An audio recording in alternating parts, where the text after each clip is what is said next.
فلسطین میں ایک بار پھر موت اپنا ننگا ناچ ناچنے والی ہے اور پھر ماؤں کی گودیں اجڑنے والی ہیں، اور ہمارے جذباتی لوگ اس بات پر خوش ہو رہے ہیں کہ کل اسرائیل کے چند لوگ مارے گئے۔ یوٹیوبر اور ٹک ٹاکر چند لائکس اور شیئرز کے لیے کہہ رہے ہیں کہ آدھا اسرائیل فتح ہو گیا۔ میری ویڈیو دیکھ لیں، بھلے میری ویڈیو کو لائک مت کیجیے گا۔ کیا آپ کو پتہ ہے اس پورے خلیج نے مل کر اسرائیل پر حملہ کیا تھا اور نتیجہ کیا نکلا تھا؟ اسرائیل جیت گیا تھا۔ تو پھر آج کے اسرائیل سے نہتے فلسطینی بیچارے کیسے جیت سکتے ہیں؟ اب میں بتاتا ہوں کہ ہو کیا رہا ہے، وہ بھی ثبوت کے ساتھ۔ یہ اسرائیل دنیا کا مضبوط ترین دفاعی نظام رکھتا ہے، جسے آئرن ڈوم ٹیکنالوجی کہتے ہیں۔ کل اسرائیل پر ہزاروں راکٹ مارے گئے اور اس کی آئرن ڈوم ٹیکنالوجی نے کسی ایک میزائل کو بھی نہ روکا۔ کیوں؟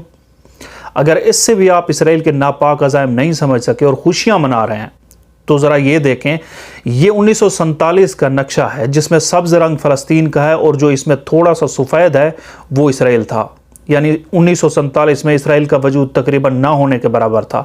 اب آگے کا نقشہ دیکھیں کہ اچانک سفید رنگ نے سبز رنگ پر بہت بڑا غلبہ حاصل کیا، یعنی فلسطین کا بہت بڑا حصہ اسرائیل نے ہتھیا لیا اور فلسطین تقریباً آدھا رہ گیا۔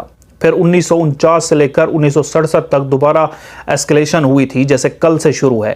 پھر آپ دیکھیں کہ اب فلسطین کم پڑ گیا اور اسرائیل نے فلسطین کا زیادہ حصہ قبضہ کر لیا۔ پھر 21ویں صدی کے اوائل میں ایک بار پھر ویسی کارروائیاں ہوئیں جیسے کل سے جاری ہیں، اور پھر دیکھیں یہ اب کا فلسطین ہے جو سبز رنگ میں موجود ہے۔ اب آپ اس کا موازنہ 1947 والا نقشے سے کریں تو 1947 میں جتنا اسرائیل تھا اس سے بھی کم اب فلسطین ہے۔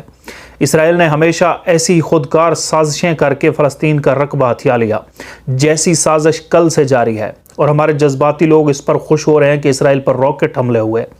او بھائی، ہوش کے ناخن لو، یہی اسرائیل کا پرانا طریقہ ہے۔ وہ اسی طریقے کو استعمال کر کے فلسطین پر اپنا قبضہ بڑھاتا آیا ہے۔ اب اس حملے کے بعد آپ لوگ تو چند جذباتی نعرے لگا کر کھانا وانا کھا کر سو جائیں گے، لیکن اسرائیل اب فلسطین میں موت کا کھیل کھیلے گا، ہزاروں فلسطینیوں کو مارے گا، کئی بچوں کو شہید کرے گا اور سینکڑوں مربع کلومیٹر فلسطینی زمین پھر اپنے قبضے میں کر لے گا۔ لہٰذا کل سے جو ہو رہا ہے یہ خوش ہونے کی ضرورت نہیں ہے۔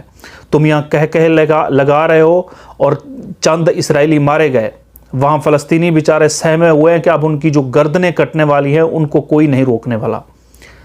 اگر آپ بھی خوش ہو رہے تھے یا جذبات میں تھے تو فلسطینیوں کے لیے دعا کرنا شروع کر دیں، کیونکہ یہ اسرائیل خبیث کا پرانا طریقہ واردات ہے۔